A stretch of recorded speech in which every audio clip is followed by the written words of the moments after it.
Dear alumni, dear students, I'm very happy to welcome you all in the name of the FHWien University of Applied Sciences, our department, Institute for Communication Management, to our today's event, the Speaker's Corner, with Professor Don Schultz from Northwestern University in Chicago. Most of you know that Don Schultz is the founding father for IMC, Integrated Marketing Communication, and I really may say that today one of my dreams became true, because since 6 years I dreamed having Don here with us in our department, and I'm really proud that we all have managed it and that we as Institute can say we have one of the founding fathers here to develop and give us his insights on the new developments on IMC. So shortly the program for today, we want to start with an introduction of our foundation professor Stefan Wehmeyer, who will lead us through the discussion. Afterwards we will have about 30-minute keynote from Don on the new marketplace and his insights on that. And Stefan Wehmeyer will lead us through the discussion. So all about, we will have hopefully vivid discussion, and I will invite you all to put your questions in this unique possibility having Don with us. So have a nice evening.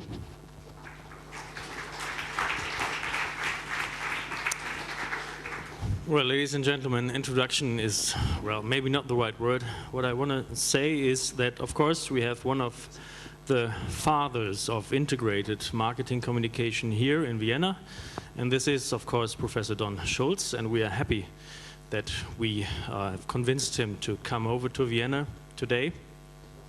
Last year we've been to Chicago, to Northwestern University, to talk about maybe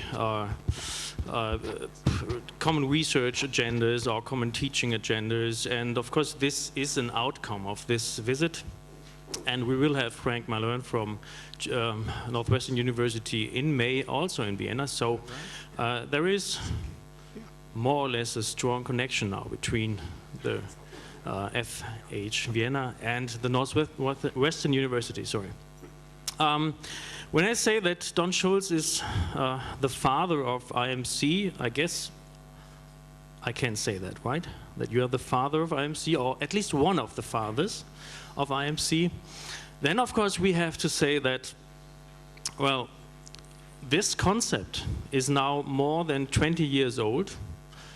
It developed in the late 80s of the last century, and most of the models we know today stem from, I would say, the initial phase of thinking about IMC and integrated communications in the first 5 or 6 or 7 years in the 90s of the last century. But still, this concept is a vital idea. When you look at the research, you can follow the path of doing research in IMC in different disciplines like marketing communication, like public relations or corporate communications. And still today we try to figure out how flexible the integrated marketing communication model can be interpreted. And of course it is challenged by different things outside the ideas of modeling something like integrated marketing communications. It is challenged, of course, today by social media. And this is, of course, something that you want to talk about, I guess. So. Not very much. Not very much. The floor is open for you, Don. Thank you. Thank you.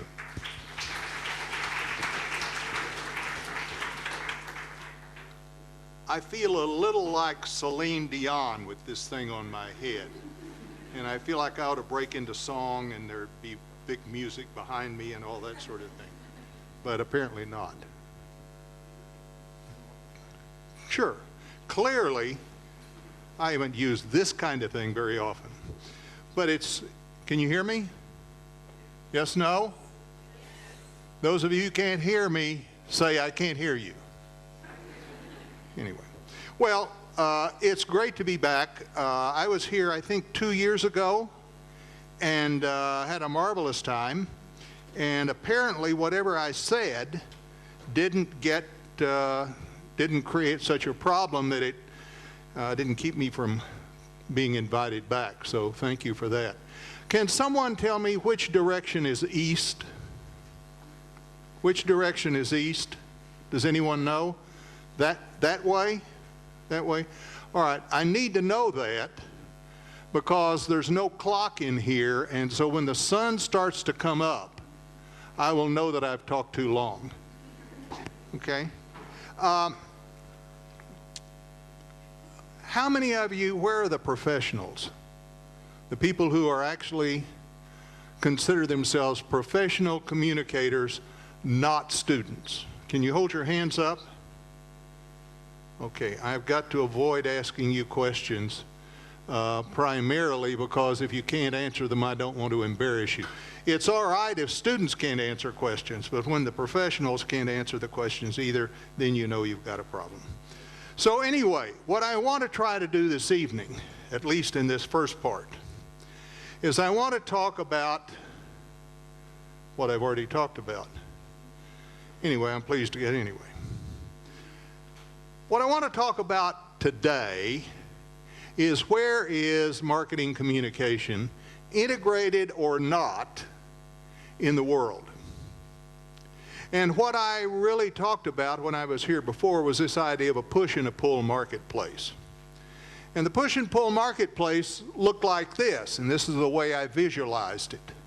And I visualized it on the basis that the marketer is over here, customers and prospects are over here, the marketing organization wants to communicate all outbound, all one direction, all linear, wants to communicate to these people over here, and they're supposed to respond. Because I've got products and services, I've got messages and incentives, and so what I do as a marketer is I go out and hire me some assistants and associates. And so we do research, we do media, we have a sales force, we have retailers, and so on and so on. Now the one thing about this model that you have to understand is that this model is what marketers would like for it to be. It is all control on their part because the marketer controls the messages, controls the activities, controls the products, controls the prices, and sends it out to you. And you as consumers are supposed to respond. And what is really creating the problem for marketers today is they've lost control of the system. So I hear continuously from marketers, large and small, oh, we've lost control of our brand. We've lost control of the marketing system. We've lost control of the way things are done. And that's what seems to be bothering them more than anything else. And all of that came about because of this.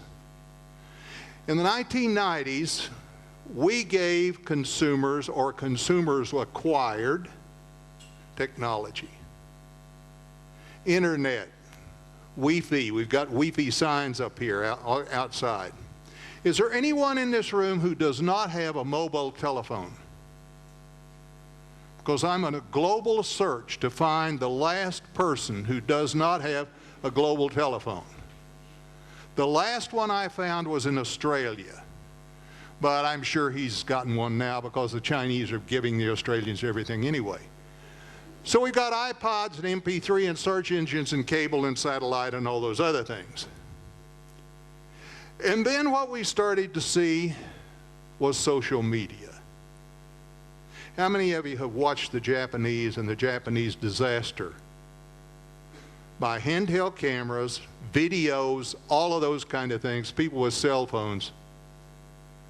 You can now follow basketball anywhere in the world. How many of you have been following aggressively Charlie Sheen? What the hell is Charlie Sheen all about? He had like 7 million followers in a couple of weeks, and the guy's a nut. But people want to keep up with him. I think they want to see him melt down, and they want to be there when it happens. And then we can even follow wars. Although I guess it's now considered still considered a police action and a humanitarian approach. but in essence, you can follow battles live in the comfort of your own home. Wow, what have we come to? Today, we live in this thing called a push and pull market system. We have this standard approach here, the one that has been in place for probably 100, 120 years. Marketers still pushing things out this way, but what we have back over here now are consumers and customers who have set up a system where they can block these kinds of things. They can do it by using things like remote controls, DVDs, whatever they happen to do, whatever they happen to want. And the big problem in this system is that everybody is doing exactly the same thing. We taught them all the same things. We taught them all out of the same books. And in many instances, they were all taught by the same professors. So there is no creativity in this system because, in essence, people are all doing the same thing. It's all based on the 4 Ps. If you get the 4 Ps right, magic will happen. And so the problem here is we have enabled these customers and prospects to block all of these things that we keep sending out, and we've given them some new things. We've given them the web.